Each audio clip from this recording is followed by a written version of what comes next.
पारंपरिक चितेरी कला के पुनर्जीवन का भी ऐतिहासिक दिन है। मैं अनुरोध करूंगा माननीय मुख्यमंत्री महोदय से और उप मुख्यमंत्री द्वय से कि कृपया बुंदेली गमछा भेंट कर माननीय प्रधानमंत्री महोदय का स्वागत करें। यह गमछा बुंदेलखंड की पारंपरिक चितेरी शैली में बनाया गया है। मान्यवर, वो लुप्तप्राय हो रही शैली जो माननीय मुख्यमंत्री महोदय की प्रेरणा से एक बार पुनः अपने गौरवशाली इतिहास को प्राप्त हो रही है। स्मृति चिन्ह माननीय प्रधानमंत्री महोदय, जालौन जनपद की तहसील कालपी में स्थित प्राचीन सूर्य मंदिर पर आधारित स्मृति चिन्ह, भगवान सूर्य का यह प्रतीकात्मक चित्र जालौन के ओडीओपी के अंतर्गत हाथ कागज पर चितेरी शैली में बनाया गया चित्र है। यह पूरे जालौन की ओर से, पूरे बुंदेलखंड की जनता की ओर से आपको समर्पित है। अब मैं उत्तर प्रदेश के माननीय औद्योगिक विकास मंत्री श्री नंद गोपाल नंदी जी को उनके स्वागत भाषण के लिए आमंत्रित करता हूं। माननीय मंत्री महोदय।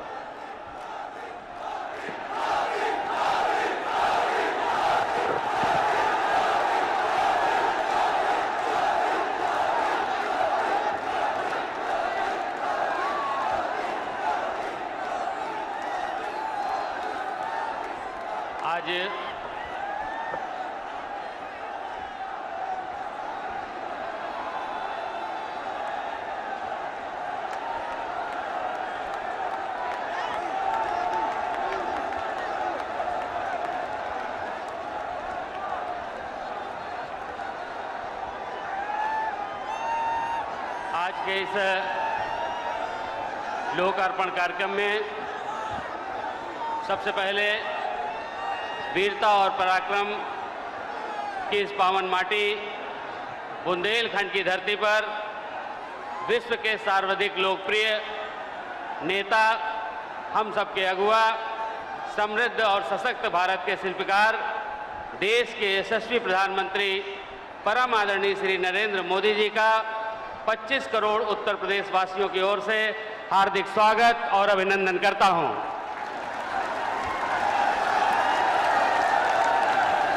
उत्तर प्रदेश को सर्वोत्तम प्रदेश बनाने के संकल्प को लेकर 25 करोड़ प्रदेशवासियों की सेवा, सुरक्षा, सुशासन के लिए निरंतर कार्य करने वाले प्रदेश के कर्मयोगी मुख्यमंत्री योगी आदित्यनाथ जी, माननीय उप मुख्यमंत्री द्वय श्री केशव प्रसाद मौर्य जी, श्री ब्रजेश पाठक जी, बुंदेलखंड की माटी के लाल, यशस्वी प्रदेश अध्यक्ष एवं उत्तर प्रदेश सरकार में वरिष्ठ कैबिनेट मंत्री श्री स्वतंत्र देव सिंह जी, केंद्र सरकार में माननीय राज्य मंत्री श्री भानु प्रताप वर्मा जी, राज्य मंत्री हमारे सहयोगी सैनी जी, राज्य मंत्रीगण, सम्मानित सांसदगण, लोकप्रिय विधायकगण, सभी अधिकारीगण, पत्रकार बंधुओं, इस मंडल में, इस पंडाल में मौजूद विशाल जनसमूह का मैं अपनी ओर से, अपनी सरकार की ओर से और सरकार के मुखिया योगी आदित्यनाथ जी की ओर से हार्दिक स्वागत और अभिनंदन करता हूं। हम सबका परम सौभाग्य है कि आज हम उस कालखंड के साक्षी हैं जहां इस देश की बागडोर एक परम तपस्वी प्रधानमंत्री आदरणीय नरेंद्र मोदी जी के हाथों में सुरक्षित है। हिंदुस्तान को चाहने वाला हर व्यक्ति, हिंदुस्तान को प्यार करने वाला हर व्यक्ति, हिंदुस्तान की तरक्की चाहने वाला हर व्यक्ति, हिंदुस्तान को विश्वगुरु बनते देखने की चाहत रखने वाला प्रत्येक हिंदुस्तानी जिन्हें देश के भाग्य विधाता के रूप में देखता है और महसूस करता है, ऐसे परम आदरणीय प्रधानमंत्री जी के कर कमलों से बुंदेलखंड एक्सप्रेसवे की बहुमूल्य सौगात उत्तर प्रदेश को मिलने जा रही है। बुंदेलखंड की ऐतिहासिक एवं सांस्कृतिक विरासत बेहद समृद्धिशाली है, लेकिन पिछली सरकारों में, चाहे समाजवादी पार्टी चाहे बसपा की सरकार रही हो, इसे ककरीला, पथरीला, बंजर समझकर उपेक्षित छोड़ दिया गया था। पूर्व की सरकारें केंद्र सरकार से बुंदेलखंड के नाम पे बड़े बड़े पैकेज की मांग करती थी और जमकर के लूट खरोच करती थी। जहां एक और पिछली सरकारों ने लागत बढ़ाने की नीयत से जानबूझ के विकास की परियोजनाओं को सालों साल तक लटकाई जाती थी, वहीं दूसरी ओर हमने बुंदेलखंड एक्सप्रेसवे को निर्धारित समय सीमा से करीब 8 महीने पहले पूरा कर लिया है और 1132 करोड़ रुपए बचाने का काम किया है। माननीय प्रधानमंत्री जी, आपके आइडिया ऑफ इंडिया एक भारत श्रेष्ठ भारत के विजन से प्रेरित होकर माननीय मुख्यमंत्री जी के नेतृत्व में हमारी सरकार ने मिशन मोड में उत्तर प्रदेश के समग्र विकास के लिए संकल्पित है। हमें आपको बताते हुए गर्व का अनुभव हो रहा है कि आज आपके कर कमलों से इस एक्सप्रेसवे को लोकार्पित होने के बाद कुल एक्सप्रेसवे का, भारत के कुल एक्सप्रेसवे का 37.7% उत्तर प्रदेश का हिस्सा हो जाएगा। बुंदेलखंड एक्सप्रेसवे इस क्षेत्र के लिए वरदान साबित होगा। पूरे बुंदेलखंड क्षेत्र में उद्योग, निवेश, व्यापार को बढ़ावा मिलेगा, युवाओं को बड़े पैमाने पर रोजगार के नए अवसर मिलेंगे। माननीय प्रधानमंत्री जी, आपके रिफॉर्म, परफॉर्म, ट्रांसफॉर्म के मंत्र पर चलते हुए नए भारत का नया उत्तर प्रदेश $1 ट्रिलियन की इकोनॉमी बनाने की दिशा में तेजी से आगे बढ़ रहा है। अब उत्तर प्रदेश की पहचान जातिवाद, परिवारवाद, माफियावाद से नहीं बल्कि एक्सप्रेस प्रदेश से होती है। एक्सप्रेस प्रदेश से, डिफेंस कॉरिडोर से, इंडस्ट्रियल कॉरिडोर से, food park, toys park, medical device park, logistic park से हो रही है। आज के इस अवसर पर मैं यूपीडा के सीईओ अवनीश अवस्थी जी को और उनकी पूरी टीम को बधाई देता हूं, जिन्होंने तय समय से पहले इस एक्सप्रेसवे के निर्माण को पूरा करके भविष्य की परियोजनाओं के लिए एक मिसाल कायम की है। मैं अपनी बात को और आगे न बढ़ाते हुए इस पंडाल में आगे से लेकर पीछे तक जो खचाखच भरा हुआ पंडाल है, विशाल जनमानस की ओर से माननीय प्रधानमंत्री जी के लिए 4 पंक्तियां कह करके अपनी वाणी को विराम देता हूं कि 2024 की आमद का ये ऐलान है। मोदी में होने को फिर से बेताब हिंदुस्तान है, मोदी में होने को फिर बेताब हिंदुस्तान है। शहनशाही में भी शाने फकीरी का कमाल है, शहनशाही में भी शाने फकीरी का कमाल। मोदी जी के नाम पर सारा वतन कुर्बान है, मोदी जी के नाम पर सारा वतन कुर्बान है। रहेंगे मोदी जी तो एक एक मकान चमकेगा, रहेंगे मोदी जी तो एक एक मकान चमकेगा, हर एक कुनबा, हर एक खानदान चमकेगा, मिटा ना पाएगी दुनिया की ये हस्ती, कुछ इस तरह से अपना ये हिंदुस्तान चमकेगा, कुछ इस तरह से अपना ये हिंदुस्तान चमकेगा। जय हिंद, जय भारत, जय जय श्री राम। बहुत बहुत धन्यवाद माननीय मंत्री महोदय। उत्तर प्रदेश के माननीय मुख्यमंत्री महोदय के पहले 5 वर्षों के कार्यकाल में उनके मार्गदर्शन में प्रदेश में कई क्षेत्रों में अभूतपूर्व कार्य हुए। पूरे प्रदेश को एक्सप्रेस वे से जोड़ देना उसी विजन का हिस्सा है। सच तो यह है कि उत्तर प्रदेश के सर्वांगीण विकास को गति देने के लिए, उसे $1 ट्रिलियन की इकोनॉमी बनाने के लिए योगी 2.0 का मुकाबला और किसी से नहीं बल्कि उनके पहले कार्यकाल यानी योगी 1.0 से ही है। अब मैं उत्तर प्रदेश के लोकप्रिय मुख्यमंत्री श्री योगी आदित्यनाथ जी को उनके उद्बोधन के लिए आमंत्रित करता हूं। माननीय मुख्यमंत्री महोदय।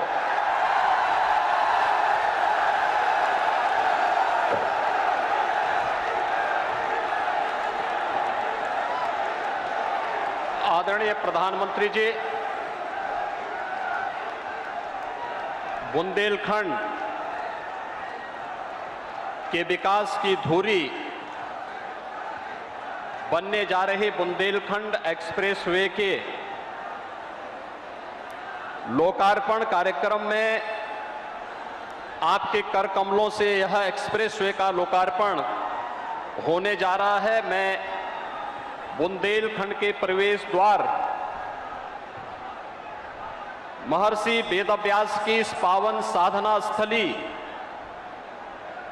जालौन में उत्तर प्रदेश के सभी 25 करोड़ वासियों की ओर से आपका हृदय से स्वागत करता हूं, अभिनंदन करता हूं। आज के इस कार्यक्रम में मंच पर उपस्थित प्रदेश सरकार में मेरे वरिष्ठ सहयोगी उप मुख्यमंत्री द्वय श्री केशव प्रसाद मौर्य जी, श्री ब्रजेश पाठक जी, उत्तर प्रदेश सरकार के जल शक्ति मंत्री और प्रदेश अध्यक्ष श्री स्वतंत्र देव सिंह जी, केंद्रीय मंत्री श्री भानु प्रताप वर्मा जी, प्रदेश के औद्योगिक विकास के मंत्री श्री नंद गोपाल नंदी जी,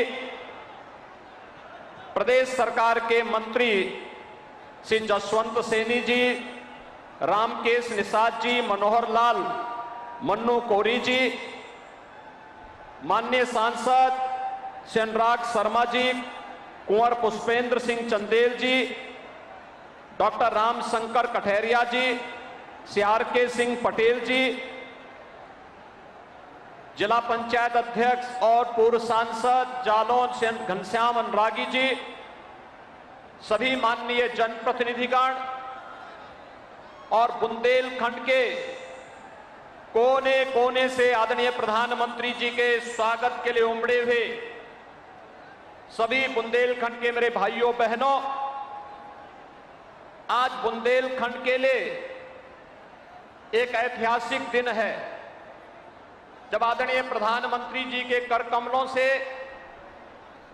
296 किलोमीटर लंबे इस एक्सप्रेसवे का उद्घाटन होने जा रहा है। मैं इस अवसर पर पूरे बुंदेलखंड वासियों को हृदय से बधाई देता हूं कि उनके विकास की धुरी बनने जा रही बुंदेलखंड एक्सप्रेसवे यह बुंदेलखंड की अर्थव्यवस्था को और उत्तर प्रदेश की अर्थव्यवस्था को एक नया आयाम प्रदान करेगा। आदरणीय प्रधानमंत्री जी का जालौन में आगमन अत्यंत महत्वपूर्ण है। ग्रामोदय से राष्ट्रोदय की उस परिकल्पना को साकार करने वाली आदरणीय प्रधानमंत्री जी ने पूरे देश के अंदर ग्रामीण क्षेत्रों में ग्रामीण आवास से जुड़ी हुई उन तमाम समस्याओं के समाधान के लिए प्रधानमंत्री स्वामित्व योजना, घरौनी के जिस पवित्र कार्यक्रम का शुभारंभ किया था, उत्तर प्रदेश का जालौन पहला जनपद है जहां 100% लोगों को ग्रामीण आवासीय अभिलेख उपलब्ध करवा दिए गए हैं और उसमें घरौनी उपलब्ध होने के बाद आवासीय समस्या जो ग्रामीण क्षेत्र में जहां दबंगों के द्वारा और अन्य कारणों से एक गरीब को मालिकाना हक नहीं मिल पाता था, वह जिस पुश्तैनी जमीन पर अपना मकान बनाता था उस मकान से जुड़े हुए कागजात न होने के कारण आर्थिक विकास के मार्ग को और अच्छे ढंग से आगे बढ़ाने में जो उसके सामने चुनौती होती थी, आपने उस चुनौती को ग्रामीण आवासीय अभिलेख के माध्यम से हर एक गरीब को उसके आवासीय अभिलेख उपलब्ध कराने के जिस कार्यक्रम को आगे बढ़ाया था,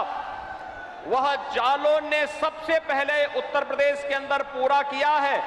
इसके लिए जालौन वासियों की ओर से भी मैं आपका हृदय से अभिनंदन करता हूं, स्वागत करता हूं। यह बुंदेलखंड एक्सप्रेसवे फरवरी 2020 में आपने चित्रकूट जनपद में इसका भूमि पूजन का कार्यक्रम संपन्न किया था। पूरी दुनिया विगत 28 महीनों से कोरोना महामारी की मार भी झेल रहा है। कोरोना महामारी के बावजूद समयबद्ध ढंग से इस कार्यक्रम को करते हुए 28 माह के अंदर 296 किलोमीटर लंबे 4 लेन के, जिसे 6 लेन तक विस्तारित किया जा सकता है, इस एक्सप्रेसवे का लोकार्पण अत्यंत महत्वपूर्ण है। आजादी के अमृत महोत्सव वर्ष में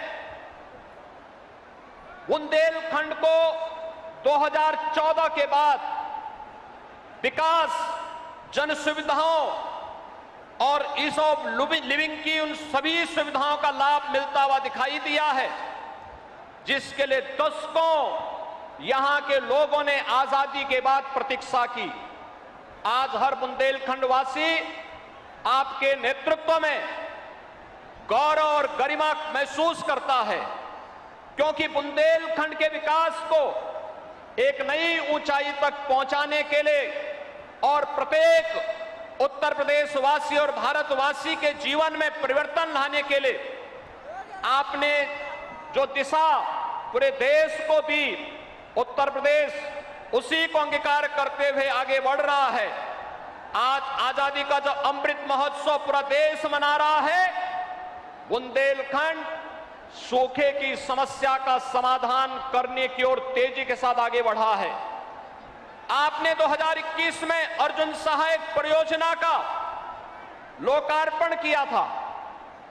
ऐसे लगभग 1.5 दर्जन से अधिक सिंचाई की परियोजनाएं उत्तर प्रदेश के अंदर प्रधानमंत्री कृषि सिंचाई योजना के माध्यम से पूरी हुई, जिसके माध्यम से 21 लाख हेक्टेयर से अधिक भूमि को अतिरिक्त सिंचाई की सुविधा प्राप्त हुई।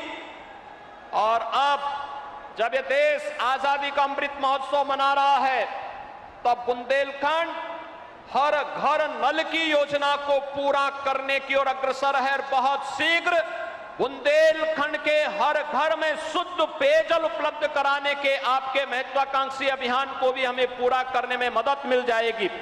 आज के इस अवसर पर जब बुंदेलखंड के इस एक्सप्रेसवे का आप लोकार्पण करने जा रहे हैं, या बुंदेलखंड वे एक्सप्रेसवे चित्रकूट, बांदा, महोबा, हमीरपुर, जालौन, औराई और होते हुए इटावा में लखनऊ आगरा एक्सप्रेसवे के साथ जुड़ेगा। बुंदेलखंड की कनेक्टिविटी को तो ये आसान करेगा ही। चित्रकूट से दिल्ली की दूरी मात्र 6-6.5 घंटे के अंदर पूरा करने के साथ ही बुंदेलखंड के नौजवानों को और यहां के प्लान की बहुत बड़ी समस्या का समाधान के लिए आपने जो डिफेंस कॉरिडोर के 2 महत्वपूर्ण नोड झांसी और चित्रकूट में दिए हैं, ये दोनों नोड को भी मजबूती के साथ आगे बढ़ाने में हमें मदद मिलेगी। मैं एक बार फिर से बुंदेलखंड एक्सप्रेसवे के लोकार्पण कार्यक्रम के अवसर पर मैं संपूर्ण बुंदेलखंड वासियों की ओर से, उत्तर प्रदेश वासियों की ओर से आपका आभार व्यक्त करते हुए आपका हृदय से स्वागत करता हूं, अभिनंदन करता हूं। धन्यवाद। जय हिंद।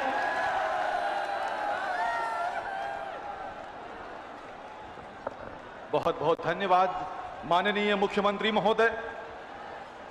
और अब वो क्षण आ गया है जिसकी प्रतीक्षा हम सबको बहुत देर से है, लोकार्पण का समय।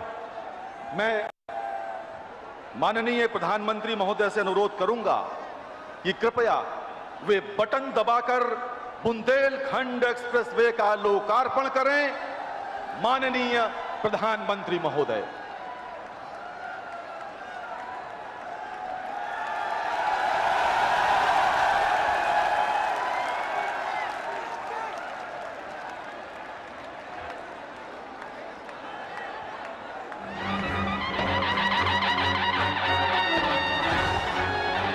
बुंदेलखंड तप तपस्या और तेज की पावन भूमि है। बुंदेलखंड की धरती, यहाँ का कण कण कर रहा है विकास का अभिनंदन। 2014 के बाद माननीय प्रधानमंत्री श्री नरेंद्र मोदी जी ने निवेश और ईज ऑफ लिविंग के लिए जरूरी कनेक्टिविटी को प्राथमिकता देते हुए पूरे देश में आधुनिक इंफ्रास्ट्रक्चर के तेज गति से निर्माण पर जोर दिया।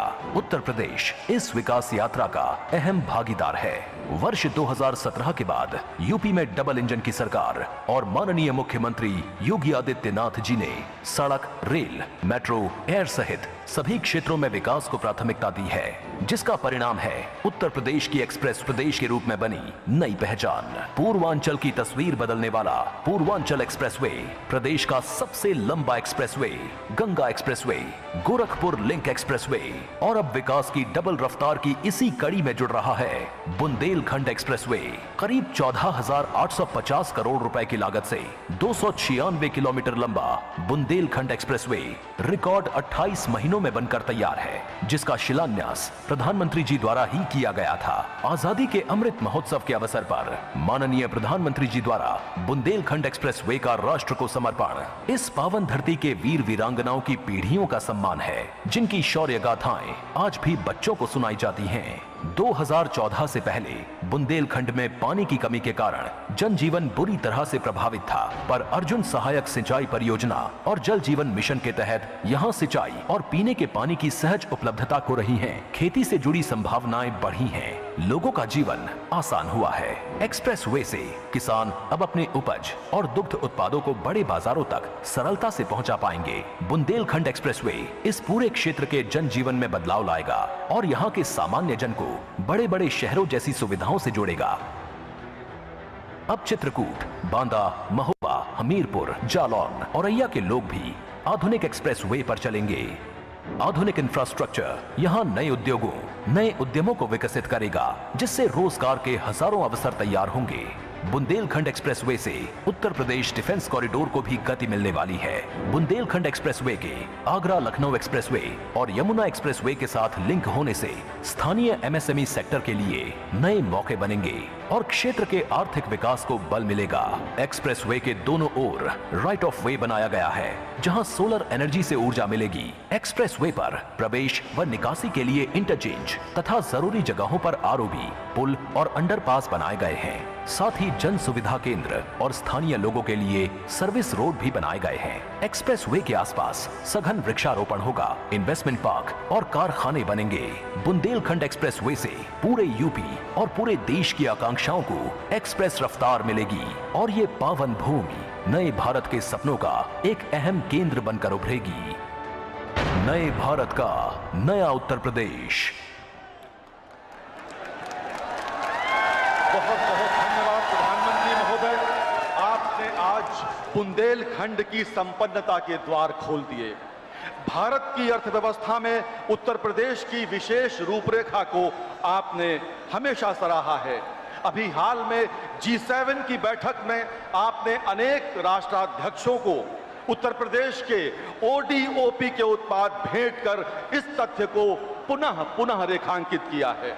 उत्तर प्रदेश आपका आभारी है कि आज बुंदेलखंड एक्सप्रेसवे के लोकार्पण समारोह में आप पधारे हैं।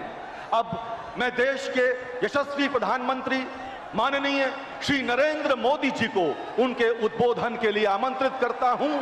माननीय प्रधानमंत्री महोदय।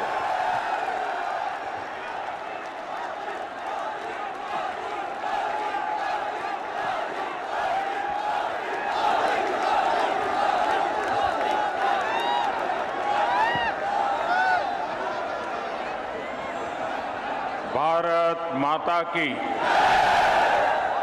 भारत माता की, भारत माता की।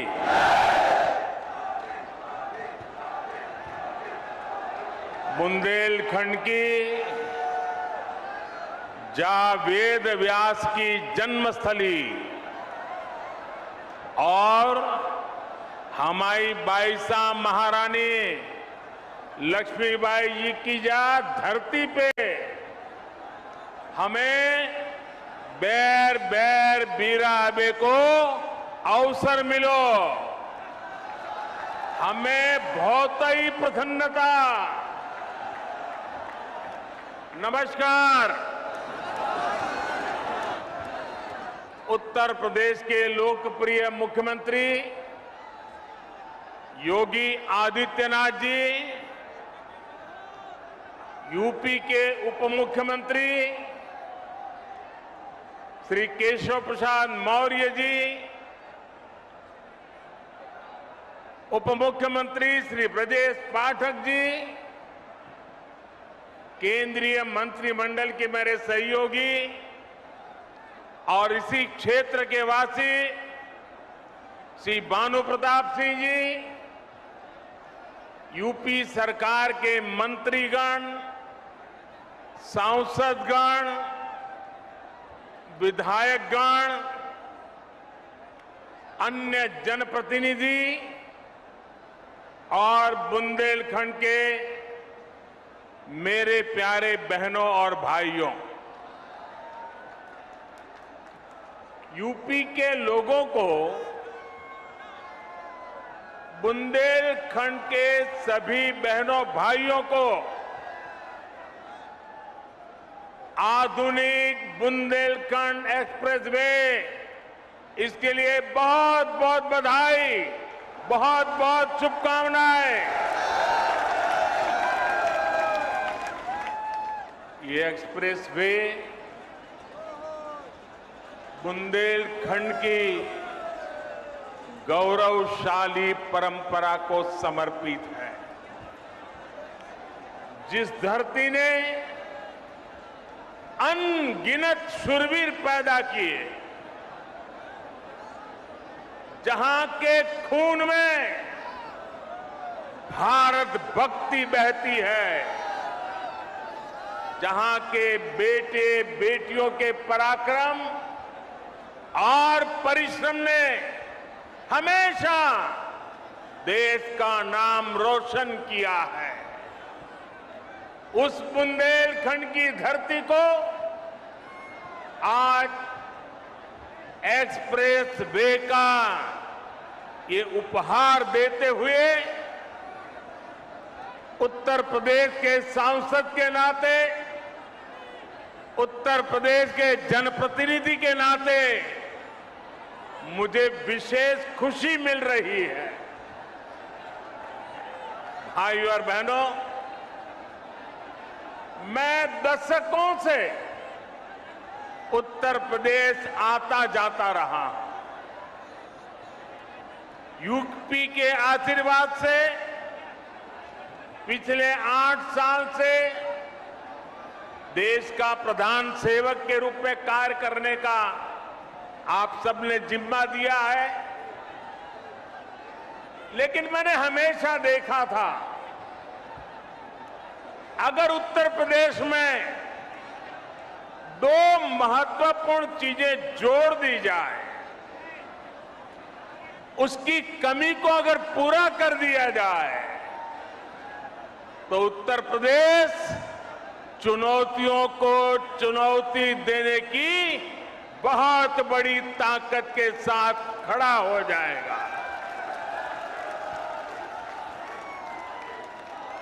पहला मुद्दा था यहां की खराब कानून व्यवस्था।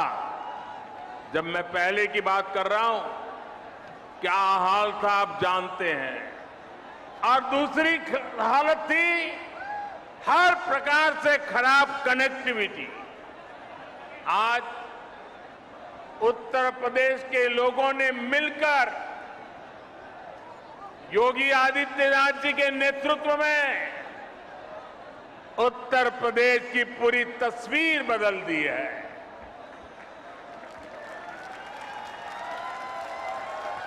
योगी जी के नेतृत्व वाली सरकार में कानून व्यवस्था भी सुधरी है और कनेक्टिविटी भी तेज से सुधर रही है। आजादी के बाद के 7 दशकों में यूपी में यातायात के आधुनिक साधनों के लिए जितना काम हुआ, उससे ज्यादा काम आज हो रहा है। मैं आपसे पूछ रहा हूं, हो रहा है कि नहीं हो रहा है? हो रहा है कि नहीं हो रहा है? आंखों के सामने दिख रहा है कि नहीं दिख रहा है? बुंदेलखंड एक्सप्रेसवे से चित्रकूट से दिल्ली की दूरी करीब करीब 3-4 घंटे कम हुई है, लेकिन इसका लाभ इससे भी कई गुना ज्यादा है। ये एक्सप्रेसवे यहां सिर्फ वाहनों को गति देगा इतना ही नहीं है, बल्कि ये पूरे बुंदेलखंड की औद्योगिक प्रगति को भी गति देने वाला है। इसके दोनों तरफ, इस एक्सप्रेस हाईवे के दोनों तरफ अनेक उद्योग स्थापित होने वाले हैं। यहां भंडारण की सुविधाएं, कोल्ड स्टोरेज की सुविधाएं बनने वाली है। बुंदेलखंड एक्सप्रेसवे की वजह से इस क्षेत्र में कृषि आधारित उद्योग लगाने बहुत आसान हो जाएंगे। खेत में पैदा होने वाली उपज को नए बाजारों में पहुंचाना आसान होगा। बुंदेलखंड में बन रहे डिफेंस कॉरिडोर को भी इससे बहुत मदद मिलेगी। यानी ये एक्सप्रेसवे बुंदेलखंड के कोने कोने को विकास, स्वरोजगार और नए अवसरों भी जोड़ने वाला है। साथियों, एक समय था जब माना जाता था कि यातायात के आधुनिक साधनों पर पहला अधिकार सिर्फ बड़े बड़े शहरों का ही है।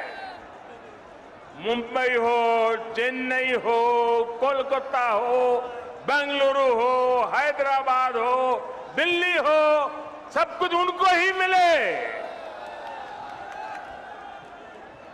लेकिन अब सरकार की बदली है, मिजाज भी बदला है, और ये मोदी है, ये योगी है।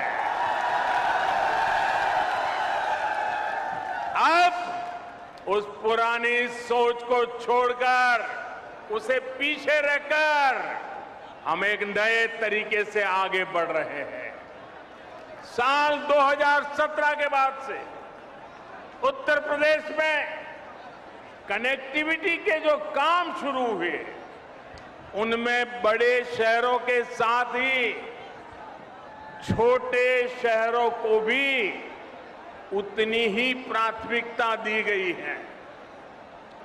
ये बुंदेलखंड एक्सप्रेसवे चित्रकूट, बांदा, हमीरपुर, महोबा, जालौन, औरैया और इटावा से होकर गुजर रहा है। पूर्वांचल एक्सप्रेसवे लखनऊ के साथ ही बाराबंकी, अमेठी, सुल्तानपुर, अयोध्या, अंबेडकर नगर, आजमगढ़, मऊ और गाजीपुर से गुजर रहा है। गोरखपुर लिंक एक्सप्रेस अंबेडकर नगर, संत कबीर नगर और आजमगढ़ को जोड़ता है। गंगा एक्सप्रेसवे मेरठ, हापुड़, बुलंदशहर, अमरोहा, संभल, बदायूं, शाहजहांपुर, हरदोई, उन्नाव, रायबरेली, प्रतापगढ़ और प्रयागराज को जोड़ने का काम करेगा।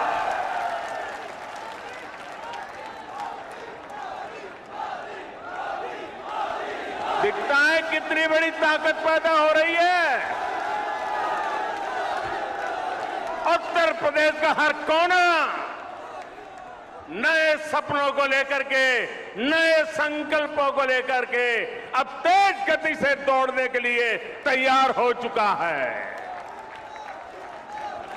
और यही तो सबका साथ है, सबका विकास है।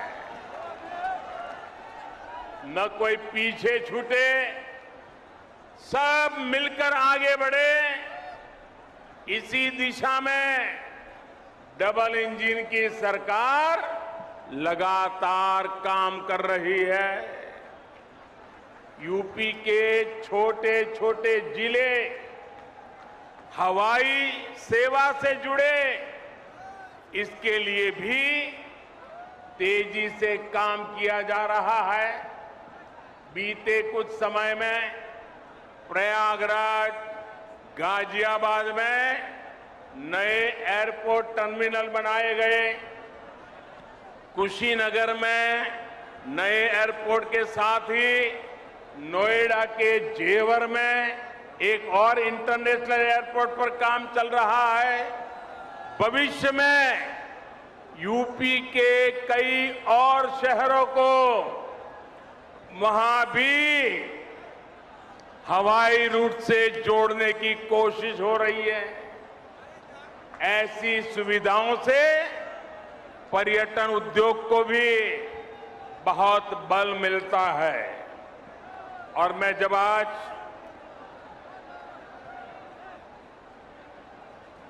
यहां मंच पर आ रहा था तो उसके पहले मैं इस बुंदेलखंड एक्सप्रेस वे का प्रेजेंटेशन देख रहा था, एक मॉड्यूल लगाया वो देख रहा था और मैंने देखा कि इस एक्सप्रेस वे के बगल में जो स्थान है वहां पर कई सारे किले हैं। सिर्फ झांसी का ही किला है ऐसा नहीं, कई सारे किले हैं।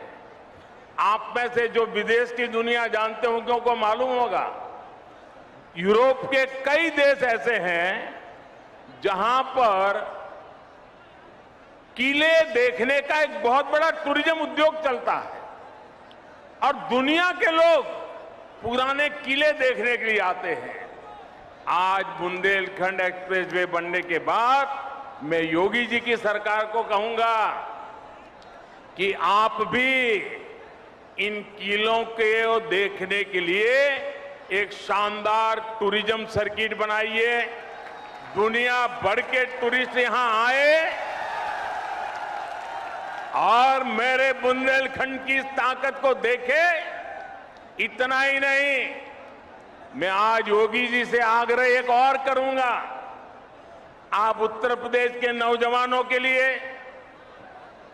इस बार जब ठंड की सीजन शुरू हो जाए, मौसम ठंडी का शुरू हो जाए, तो किले चढ़ने की स्पर्धा आयोजित कीजिए और परंपरागत रास्ते से नहीं, कठिन से कठिन रास्ता तय कीजिए और नौजवान को बुलाइए। कौन जल्दी से जल्दी चढ़ता है, कौन किले पर सवार होता है, आप देखना उत्तर प्रदेश के हजारों नौजवान इस स्पर्धा में जुड़ने के लिए आ जाएंगे और उसके कारण बुंदेलखंड में लोग आएंगे, रात को मुकाम करेंगे, कुछ खर्चा करेंगे, रोजी रोटी के लिए बहुत बड़ी ताकत खड़ी हो जाएगी।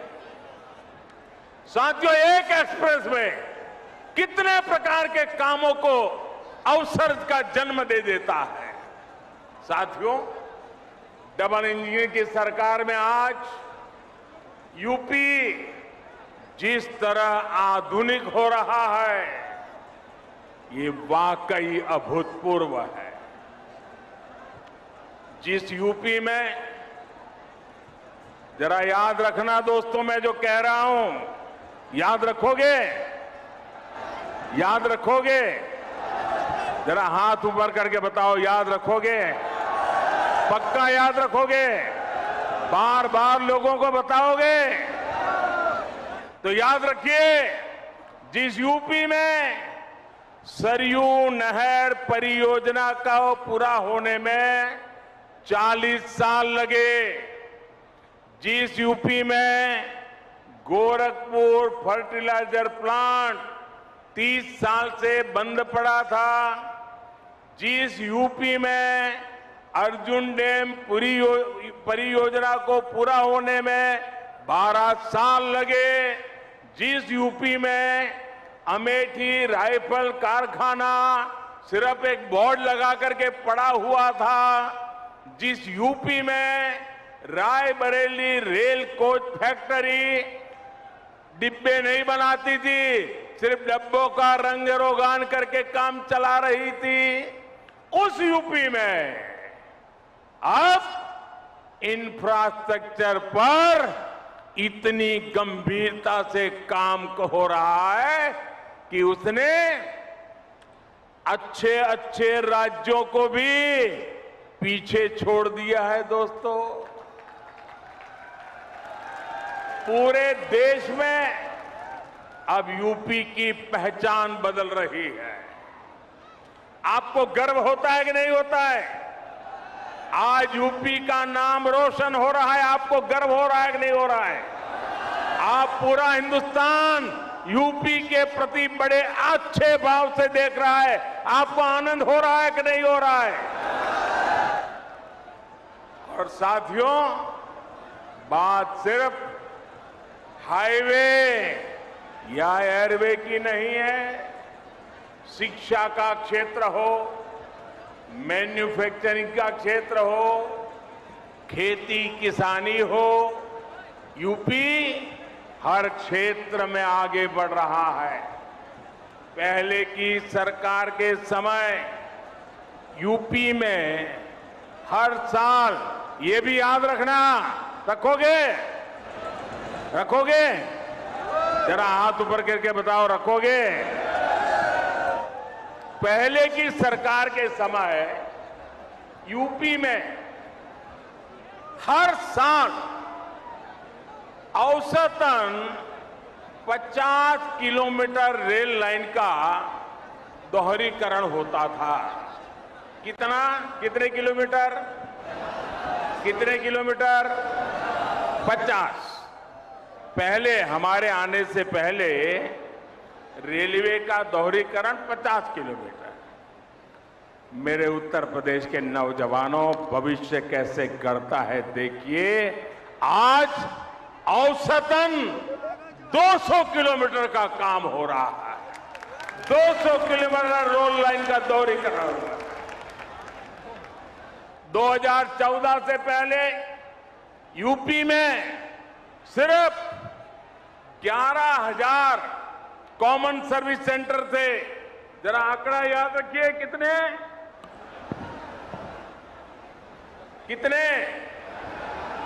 11,000।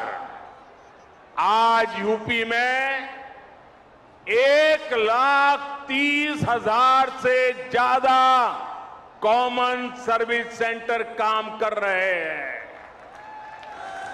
ये आंकड़ा याद रखोगे? एक समय में यूपी में सिर्फ 12 मेडिकल कॉलेज हुआ करते थे। आंकड़ा याद रहा? कितने मेडिकल कॉलेज? जरा जोर से बताइए, कितने? 12 मेडिकल कॉलेज। आज यूपी में 35 से ज्यादा मेडिकल कॉलेज है और 14 नए मेडिकल कॉलेज पर काम चल रहा है। मतलब कहां 14 और कहां 50। भाई और बहनों, विकास की जिस धारा पर आज देश चल रहा है, उसके मूल में 2 प्रमुख पहलू हैं। एक है इरादा और दूसरा है मर्यादा। हम देश के वर्तमान के लिए नई सुविधाएं नहीं गढ़ रहे, बल्कि देश का भविष्य भी गढ़ रहे हैं। पीएम गति शक्ति नेशनल मास्टर प्लान के जरिए हम 21वीं सदी के इंफ्रास्ट्रक्चर के निर्माण में जुटे हैं। और साथियों, विकास के लिए हमारा सेवा भाव ऐसा है कि हम समय की मर्यादा को टूटने नहीं देते। हम समय की मर्यादा का पालन कैसे करते हैं, इसके अनगिनत उदाहरण हमारे इसी उत्तर प्रदेश में है। काशी में विश्वनाथ धाम के सुंदरीकरण का काम हमारी सरकार ने शुरू किया और हमारी ही सरकार ने इसे पूरा करके दिखाया। गोरखपुर एम्स का शिलान्यास भी हमारी सरकार ने किया और उसका लोकार्पण भी इसी सरकार में हुआ। दिल्ली मेरठ एक्सप्रेसवे का शिलान्यास भी हमारी सरकार ने किया और उसका लोकार्पण भी हमारी सरकार में हुआ। बुंदेलखंड एक्सप्रेस भी इसी का उदाहरण है। इसका काम अगले साल फरवरी में पूरा होना था, लेकिन ये 7-8 महीने पहले ही सेवा के लिए तैयार है मेरे दोस्तों। और कोरोना की परिस्थितियों के बावजूद कितनी कठिनाइयां हैं, हर परिवार जानता है। इन कठिनाइयों के बीच भी हमने इस काम को समय से पहले पूरा किया है। ऐसे ही काम से हर देशवासी को एहसास होता है कि जिस भावना से उसने अपना वोट दिया, उसका सही मायने में सम्मान हो रहा है, सदुपयोग हो रहा है। मैं इसके लिए योगी जी और उनकी टीम को बधाई देता हूं। साथियों, जब मैं कोई रोड का उद्घाटन करता हूं, कोई अस्पताल का उद्घाटन करता हूं, कोई कारखाने का उद्घाटन करता हूं, तो मेरे दिल में एक ही भाव होता है कि मैं जिन मतदाताओं ने ये सरकार बनाई है उनको सम्मान देता हूं और देश के सभी मतदाताओं को सुविधा देता हूं। साथियों, आज पूरी दुनिया भारत को बहुत आशा से देख रही है। हम अपनी आजादी के 75 वर्ष का पर्व मना रहा है। अगले 25 वर्षों में भारत जिस ऊंचाई पर होगा उसका रोड मैप बना रहे हैं। और आज जब मैं बुंदेलखंड की धरती पे आया हूं,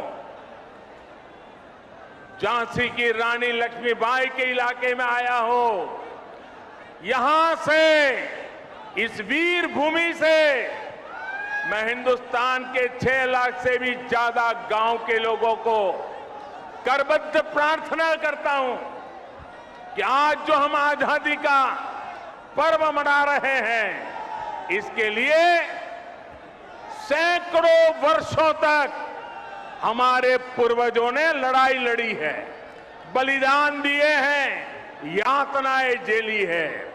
जब 75 वर्ष है, हमारा दायित्व बनता है अभी से योजना बनाए।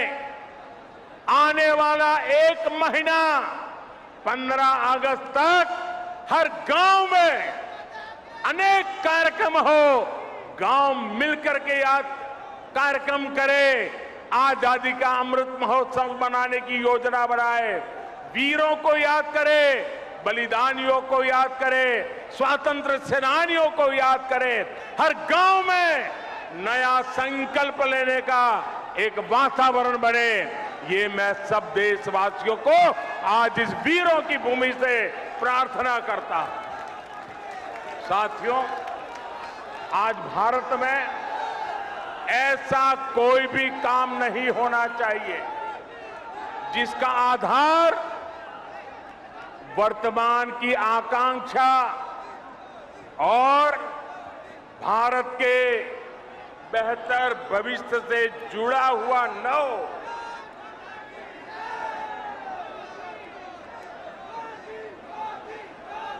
हम कोई भी फैसला लें, कोई भी निर्णय लें, कोई भी नीति बनाए, इसके पीछे सबसे बड़ी सोच यही होनी चाहिए कि इससे देश का विकास और तेज होगा। हर वो बात जिससे देश को नुकसान होता है, देश का विकास प्रभावित होता है, उससे हमें हमेशा हमेशा दूर रखना है। आजादी के 75 वर्षों बाद भारत को विकास का ये सबसे बेहतरीन मौका मिला है। हमें इस मौके को गंवाना नहीं है। हमें इस कालखंड में देश का ज्यादा से ज्यादा विकास करके उसे नई ऊंचाई पर पहुंचाना है, नया भारत बनाना है। साथियों, नए भारत के सामने एक ऐसी चुनौती भी है जिस पर अगर अभी ध्यान नहीं दिया गया तो भारत के युवाओं का, आज की पीढ़ी का बहुत नुकसान हो सकता है। आपका आज गुमराह हो जाएगा और आपकी आने वाली कल अंधेरे में सिमट जाएगी। दोस्तों, इसलिए अभी से जागना जरूरी है। आजकल हमारे देश में मुफ्त की रेवड़ी बांटकर वोट बटोरने का कल्चर लाने की भरसक कोशिश हो रही है। ये रेवड़ी कल्चर देश के विकास के लिए बहुत घातक है। इस रेवड़ी कल्चर से देश के लोगों को और खास करके मेरे युवाओं को बहुत सावधान रहने की जरूरत है। रेवड़ी कल्चर वाले कभी आपके लिए नए एक्सप्रेसवे नहीं बनाएंगे, नए एयरपोर्ट या डिफेंस कॉरिडोर नहीं बनवाएंगे।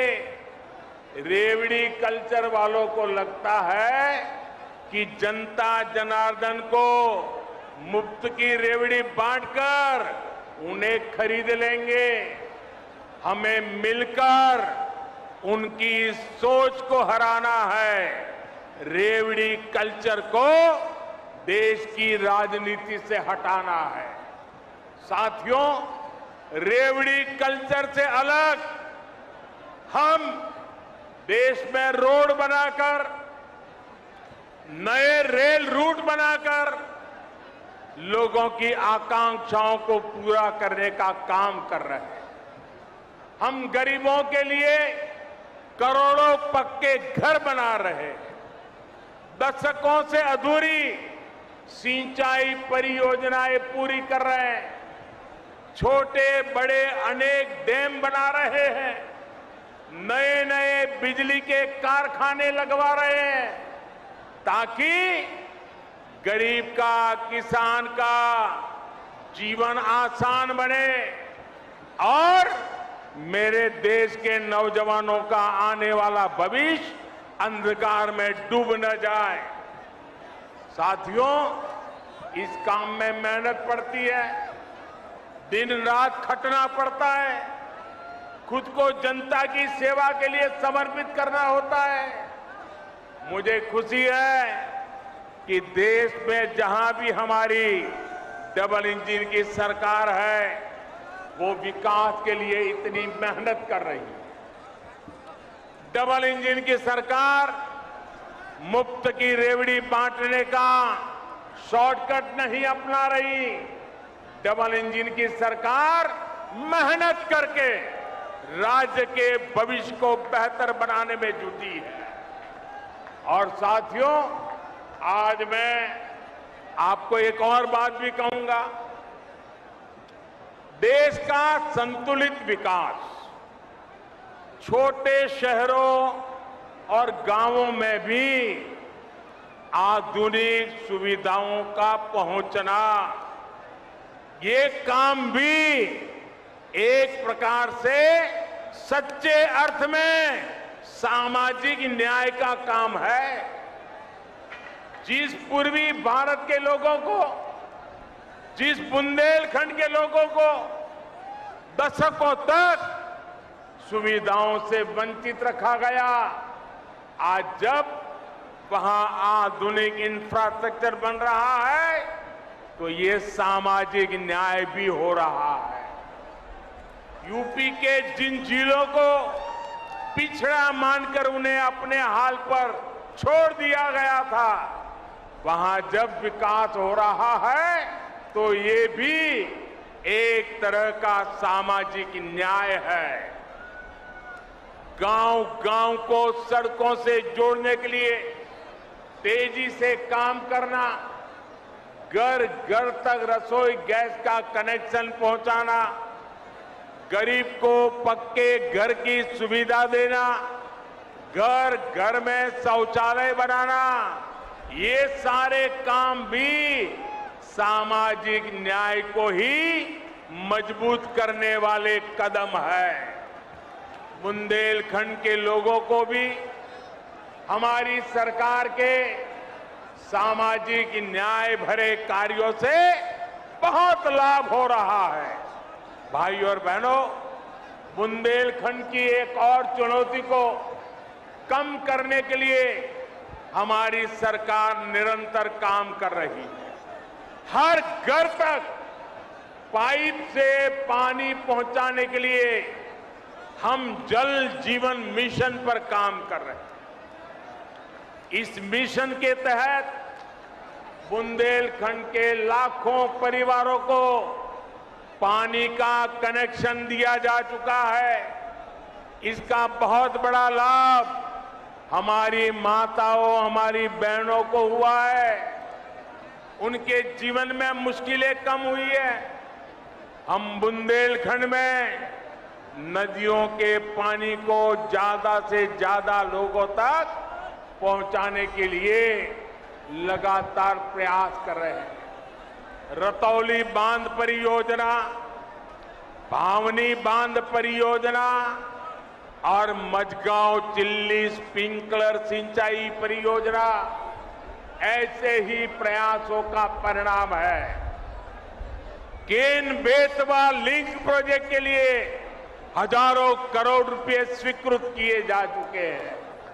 इससे बुंदेलखंड के बहुत बड़े हिस्से का जीवन बदलने वाला है। साथियों, मेरा बुंदेलखंड के साथियों से एक और आग्रह भी है। आजादी के 75 वर्ष के अवसर पर देश के अमृत सरोवरों के निर्माण का संकल्प लिया है। बुंदेलखंड के हर जिले में भी 75 अमृत सरोवर बनाए जाएंगे। ये जल सुरक्षा के लिए, आने वाली पीढ़ियों के लिए बहुत बड़ा काम हो रहा है। मैं आज आप सभी से कहूंगा, इस नेक काम में मदद के लिए ज्यादा से ज्यादा संख्या में आगे आए। अमृत सरोवर के लिए गांव-गांव कार सेवा का अभियान चलना चाहिए।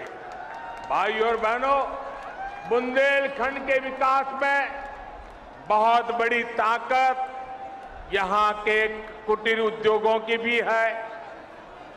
आत्मनिर्भर भारत के लिए हमारी सरकार द्वारा इस कुटीर परंपरा पर भी बल दिया जा रहा है। मेक इन इंडिया भारत की इसी कुटीर परंपरा से सशक्त होने वाला है। छोटे प्रयासों से कैसे बड़ा प्रभाव पड़ रहा है, इसका एक उदाहरण मैं आज आपको भी और देशवासियों को देना चाहता हूं। साथियों, भारत हर साल करोड़ों रुपए के खिलौने दुनिया के दूसरे देशों से मंगाता रहा है। अब बताइए, छोटे छोटे बच्चों के लिए छोटे छोटे खिलौने ये भी बाहर से लाए जाते थे, जबकि भारत में खिलौने बनाना तो पारिवारिक और पारंपरिक उद्योग रहा, पारिवारिक व्यवसाय रहा है। उसे देखते हुए मैंने भारत में खिलौना उद्योग को नए सिरे से काम करने का आग्रह किया। लोगों से भी भारतीय खिलौनों को खरीदने की अपील की थी।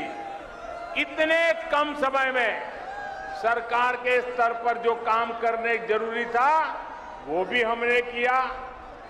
इन सब सबका नतीजा ये निकला कि आज, और हर हिंदुस्तानी को गर्व होगा, मेरे देश के लोग सच्ची बात को कैसे दिल से ले लेते हैं, इसका ये उदाहरण है। इस सब का नतीजा ये निकला कि आज विदेश से आने वाले खिलौनों की संख्या बहुत बड़ी मात्रा में कम हो गई है। मैं देशवासियों का आभार व्यक्त करता हूं। इतना ही नहीं, भारत से अब बड़ी संख्या में खिलौने विदेश में जाने लगे। इसका लाभ किसे मिला है? खिलौने बनाने वाले हमारे ज्यादातर साथी गरीब परिवार है, दलित परिवार है, पिछड़े परिवार है, आदिवासी परिवार है। हमारी महिलाएं खिलौने बनाने के काम में जुड़ी रहती है। इस उद्योग से हमारे इन सब लोगों को लाभ हुआ है। झांसी, चित्रकूट, बुंदेलखंड में तो खिलौनों की बड़ी समृद्ध परंपरा रही है। इन्हें भी डबल इंजन की सरकार द्वारा प्रोत्साहित किया जा रहा है। साथियों, शूरवीरों की धरती बुंदेलखंड के वीरों ने खेल के मैदान पर भी विजय पताका फहराई है। देश के सबसे बड़े खेल सम्मान का नाम अब बुंदेलखंड के सपूत मेजर ध्यानचंद के नाम पर ही है। ध्यानचंद जी ने जिस मेरठ में काफी समय गुजारा था, वहां पर उनके नाम से एक स्पोर्ट्स यूनिवर्सिटी भी बनाई जा रही है। कुछ समय पहले हमारी झांसी की ही एक बिटिया शैली सिंह ने भी कमाल करके दिखाया। हमारे ही बुंदेलखंड की बेटी शैली सिंह ने लंबी कूद में नए नए रिकॉर्ड बनाने वाली शैली सिंह पिछले साल अंडर 20 वर्ल्ड एथलेटिक चैंपियनशिप में सिल्वर मेडल भी जीता है। बुंदेलखंड ऐसी युवा प्रतिभाओं से भरा हुआ है। यहाँ के युवाओं को आगे बढ़ने का खूब अवसर मिले, यहाँ से पलायन रुके, यहाँ आधुनिक इंफ्रास्ट्रक्चर बने, इसी दिशा में हमारी सरकार काम कर रही है। यूपी ऐसे ही सुशासन की नई पहचान को मजबूत करता रहे, इसी कामना के साथ आप सभी को बुंदेलखंड एक्सप्रेस के लिए फिर से बहुत बहुत बधाई। और फिर से याद कराता हूं, 15 अगस्त तक पूरा महीना हिंदुस्तान के हर घर में, हर गांव में आजादी का महोत्सव मनना चाहिए, शानदार मनना चाहिए।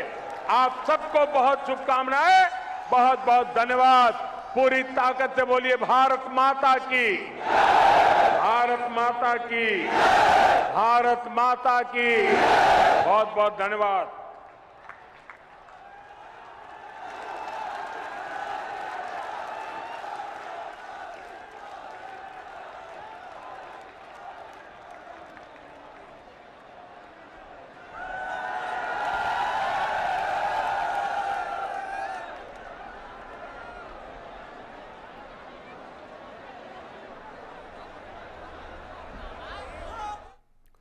तो बुंदेलखंड एक्सप्रेसवे के रूप में उत्तर प्रदेश को एक बड़ी सौगात मिली। आने वाले दिनों में एक बड़ा बदलाव देखने को मिलेगा। जब एक कहीं एक्सप्रेसवे बनता है तो उसके आसपास रोजगार की कई संभावनाएं उभर करके आती है। प्रधानमंत्री ने स्पष्ट किया है कि आने वाले दिनों में एक्सप्रेसवे जो है वो रोजगार के कई विकल्प सामने लेकर के आएगा। उन्होंने कहा कि सरयू परियोजना की बात करें, गोरखपुर फर्टिलाइजर की बात करें, रायबरेली रेल कोच की बात करें, ऐसी परियोजनाएं थी जो काफी लंबे समय से लंबित पड़ी थी, रुकी हुई थी, लेकिन अब दौर बदल चुका है। अब ये सारी परियोजनाएं आगे बढ़ रही और लगातार